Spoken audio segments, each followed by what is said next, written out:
Chinese Taipei mga bro gusto daw magreklamo sa FIBA matapos matalo at Justin Brownlee ginulat ang lahat. Yan mga bro, pagkatapos mong i-like ang ating video, mag-subscribe na rin kung bago ka pa lang sa ating channel at i-click ang notification bell para lagi kang updated sa ating mga sports balita.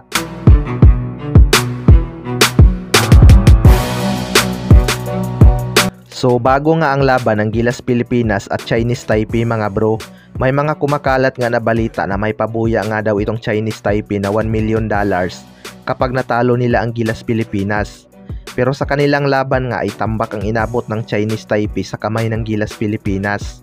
Umabot nga hanggang 54 points ang tinambak ng Gilas sa Chinese Taipei upang masweep ang first window. Pero gusto nga daw magreklamo nitong Chinese Taipei sa FIBA mga bro. Dahil kung mapapansin nga natin, nagrereklamo nga sila sa mga clean block ni Kai Sotto at sinasabi nilang goaltending nga daw yun. Well, para sa akin mga bro, makikita naman natin sa replay na good block talaga ang nangyari. Isa pa, hindi naman Pinoy ang mga referee kaya masasabi talaga nating walang goaltending doon dahil hindi naman pumapabor ang referee sa atin. 'Di ba? Hindi lang talaga nila kinaya ang depensa ng Gilas Pilipinas. Kita naman natin na puro na lang sila bato sa tres dahil kapag sa ilalim mayroon ngang Kai Sotto na nakaabang sa depensa. Ibang-iba na talaga ang Gilas ngayon mga bro dahil sa magandang sistema ni Coach Tim Con. Sa kabilang banda naman mga bro, Justin Brownlee ginulat ang lahat. Ikalawang game na nga ni Justin Brownlee para sa ating national team ngayong FIBA Asia mga bro. Hindi nga ganun kataas ang kanyang scoring sa unang laro dahil na rin sa kanyang pagkabakante, pero malaki pa rin ang kanyang naging impact sa team. Pero kontra Chinese Taipei nga, expected na talagang magti-take over itong si Justin Brownlee sa opensa ng Gilas Pilipinas.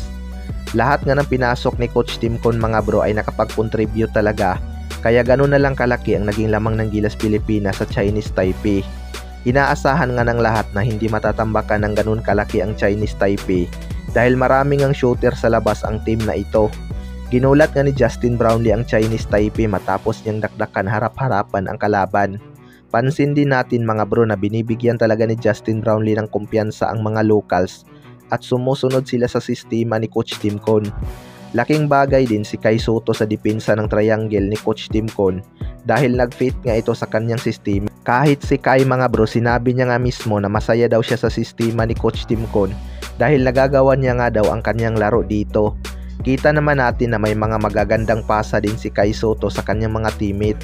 Total team effort pa rin talaga mga bro at credits talaga sa lahat ng player nitong Gilas Pilipinas. Lahat nga ay nabigyan ng chance ni Coach Tim Con mailabas ang kanilang laro. Kayong mga bro, ano masasabi nyo tungkol dito?